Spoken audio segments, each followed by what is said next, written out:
What is your occupation? I'm the deputy manager of the Movie Moments store in Blackberry. And what is the address of your store? 31 Mendy Street in Blackberry. How long have you worked there? For 3 years. Can you tell the court what kind of merchandise is sold at your store? Memorabilia from TV and films, t-shirts, mugs, photos, original bits and bobs from film sets, that kind of thing. What kind of clients does your store normally attract? All sorts, people from different backgrounds, different ages, kids, adults. Yeah, pretty much everyone. Were you at work on the morning of Saturday, December 26th? Yes, I was. Can you confirm that you were working in the shop at around 11:30 a.m.? Yes. Was the store busy? Yes, I think it was quite busy. I can't really remember. Could you confirm that you became aware of the defendant walking around the shop at around the same time, 11:30 a.m.? Yes, I think so. Could you confirm that the defendant had a buggy or a push cart with her? Yes, she did. Could you confirm whether your store has a surveillance system installed? It has a CCTV system. We were having some problems with it around that time, but I can't remember if they were ongoing right on that day or not. Ms. Conrad, I'll now ask you a few questions about what you observed to be the behavior of the defendant. If you could just confine your answers to behavior, please. Could you confirm that you observed the defendant to be acting twitchy? Yes, she was. Let me just stop you right there, please. I'd like to ask you a few more questions about the defendant's behavior.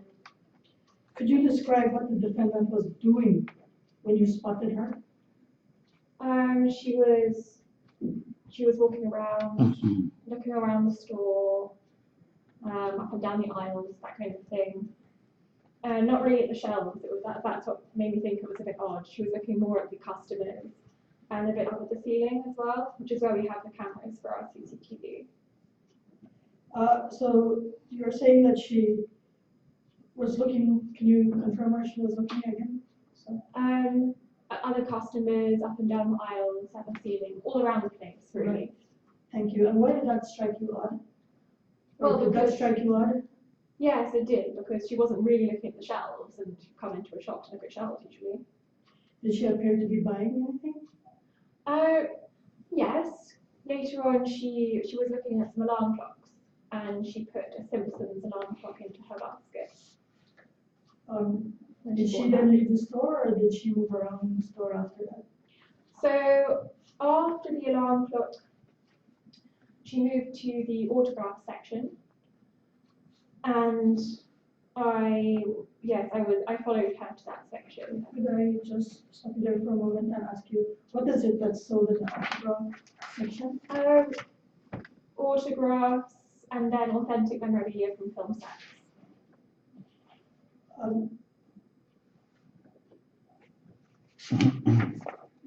Describe what happened after she moved to the autographs and memorabilia section. Well, I was trying to keep an eye on her because she was acting suspiciously. So I followed her and I kind of concealed myself behind these cutouts we have from the Lord of the Rings. I didn't want her to see me, obviously. And then I watched her looking at the memorabilia shelves. And she was looking up and down the aisles again.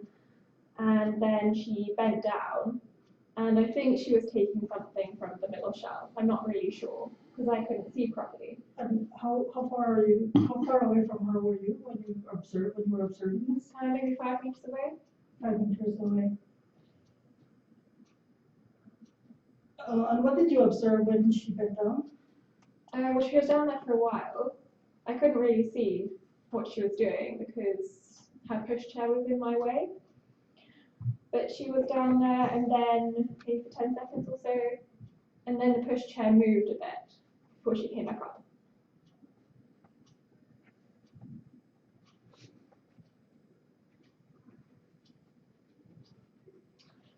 How sure are you about what you saw?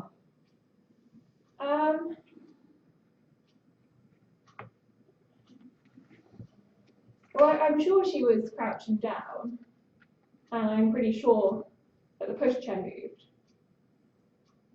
Otherwise, I don't really know because, I was at the end of the aisle behind a cardboard cutout, and there was the pram in the way as well. So, I did my best to observe her, but I can't be 100%. Did this strike you as unusual? Yes, I think so. Well, given her behaviour before as well, she'd been acting a bit suspicious, looking around, and she was still looking around before and after she crouched down. That's what really alerted me. Can you tell us what the defendant did after she left the aisle? So she went to the checkout and she paid for the alarm clock that was in her basket.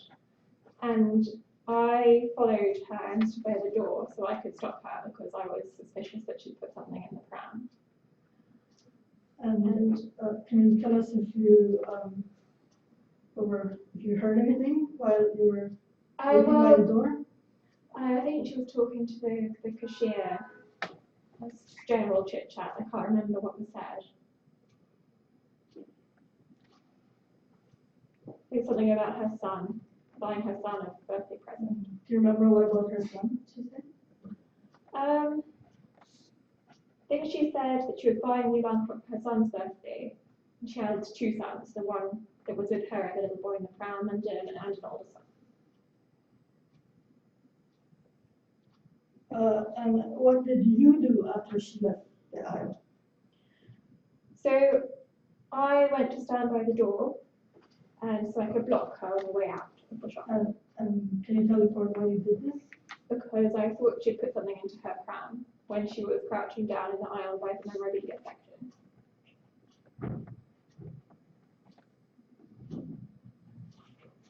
Were you, at the time, you mentioned before that you had overheard some conversation about the child. Were you able to make any observations about the child?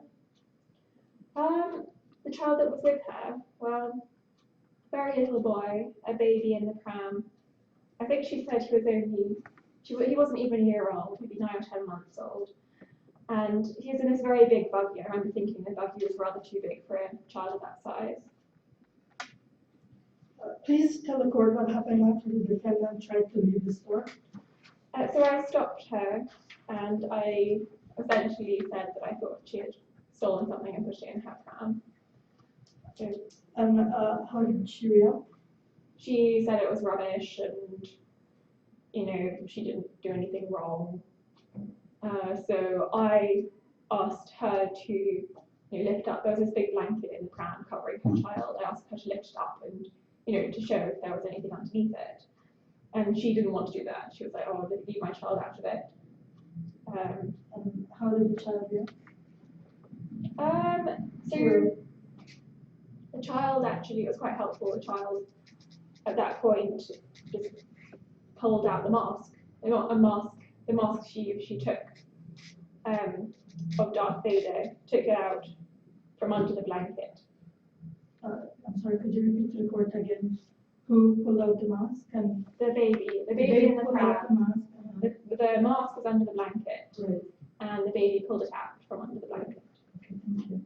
And can you describe the demeanor of the defendant at this time? I'd say she was, she was pretty nervous. She was a bit on edge. Did you call the police?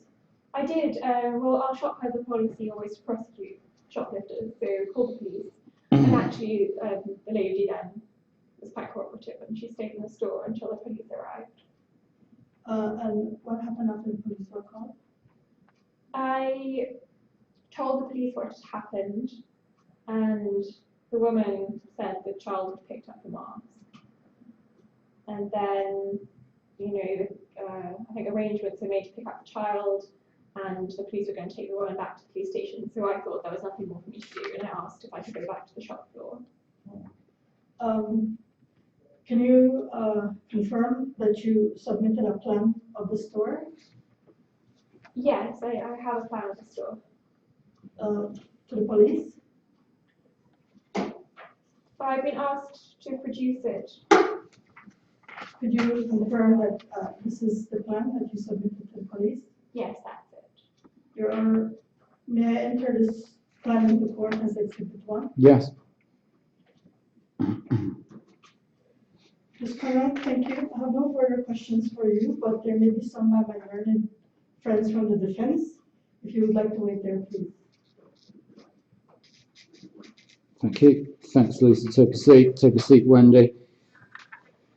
Right, Wendy. Okay, let's look at this in turn. Okay, so your voice production is fine. Talking about communication skills of the witness. Your posture and your eye contact are fine. Your tone is okay. Take a seat. But I think the big problem is you're quite hesitant, and at one or two points are quite long pauses, and there's some ers and ums. And I think I probably mentioned last week the desirability of rehearsal of your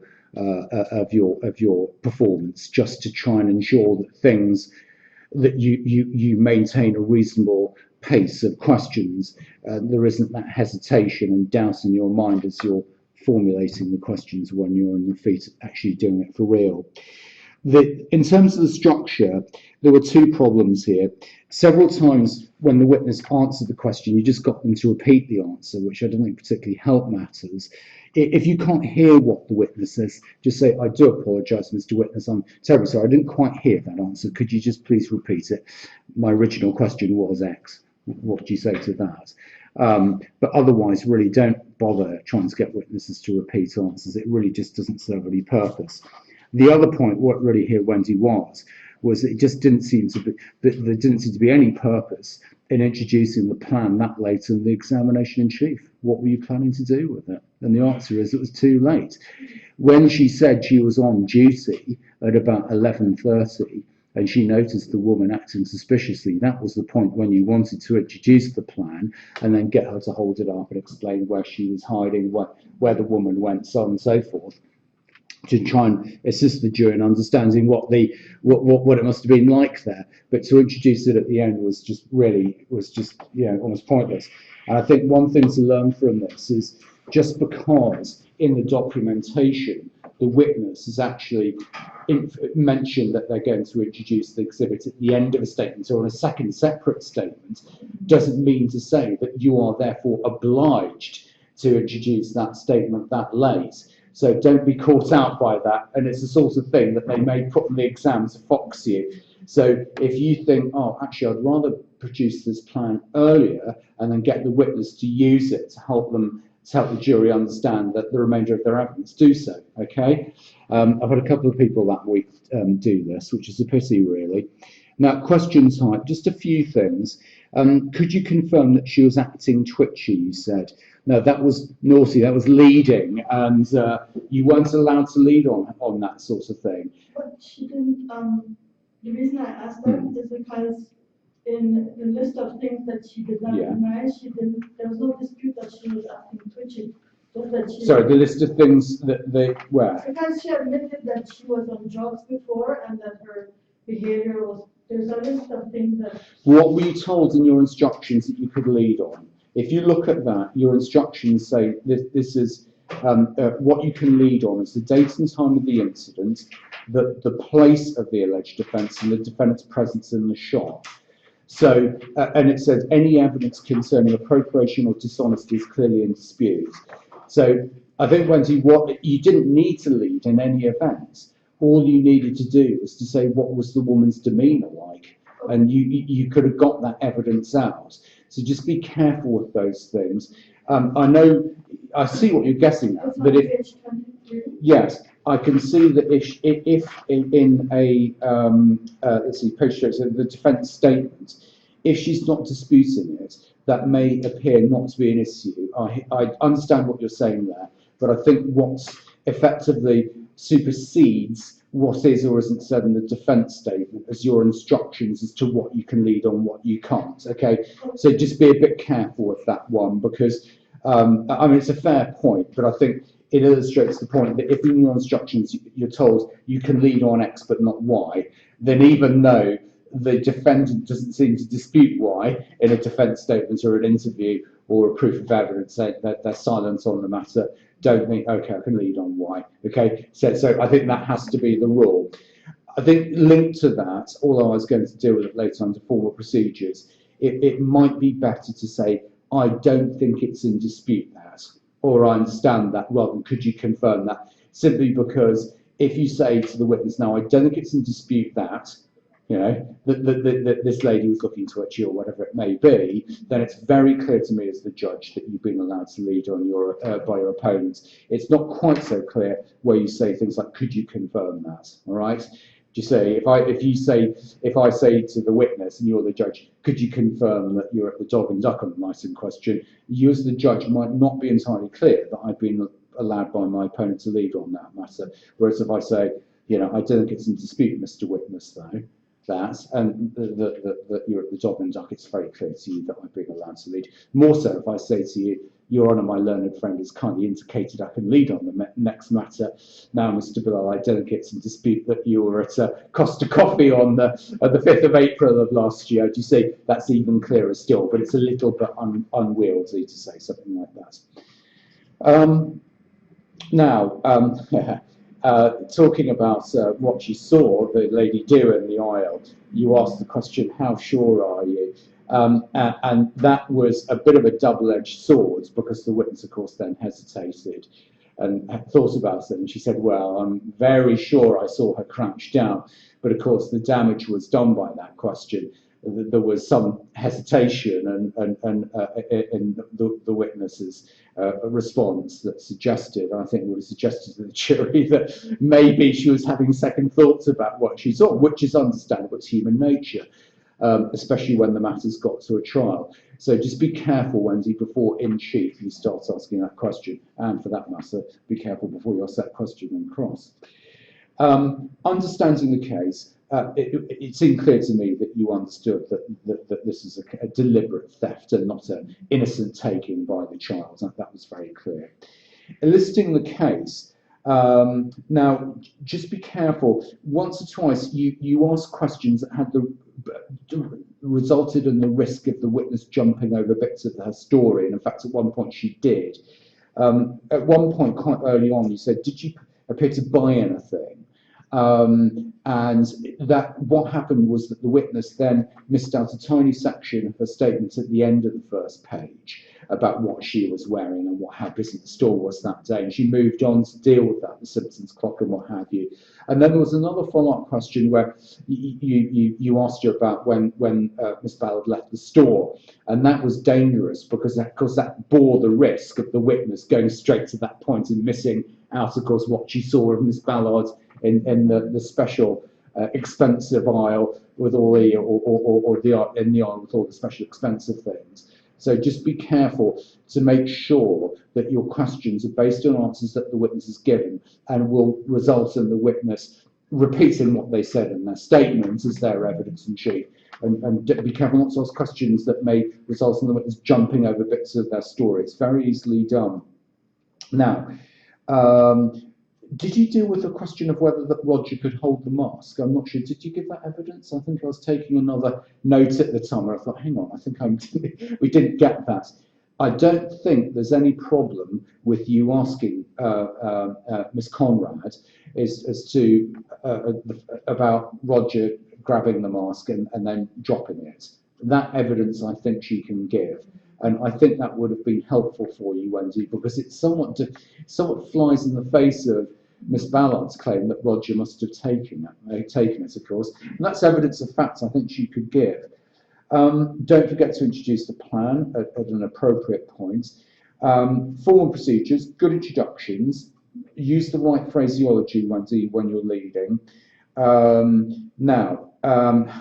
One thing that could have got you into a great deal of trouble if this is an assessment. Could you remember what she said to the cashier? No, Wendy, you're supposed not to say that.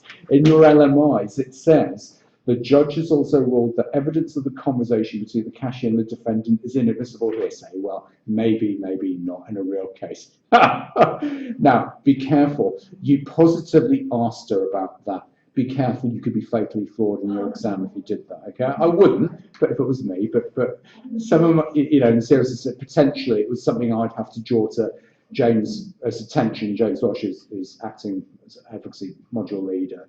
I would have to ask him and say, what do you think? Is this a fatal flaw or not? And we might have to ask the external examiner what he thought. So just be careful, Wendy. That's why I said, I think last week, if you're told in your LMIs, this part of the statement is inadmissible, get a red pen, bracket the bit of inadmissible statement, put a line for it, for heaven's sake. And I think that may be potentially one problem if you have notes of the questions that you're going to ask. Anyhow, it happens, as they say.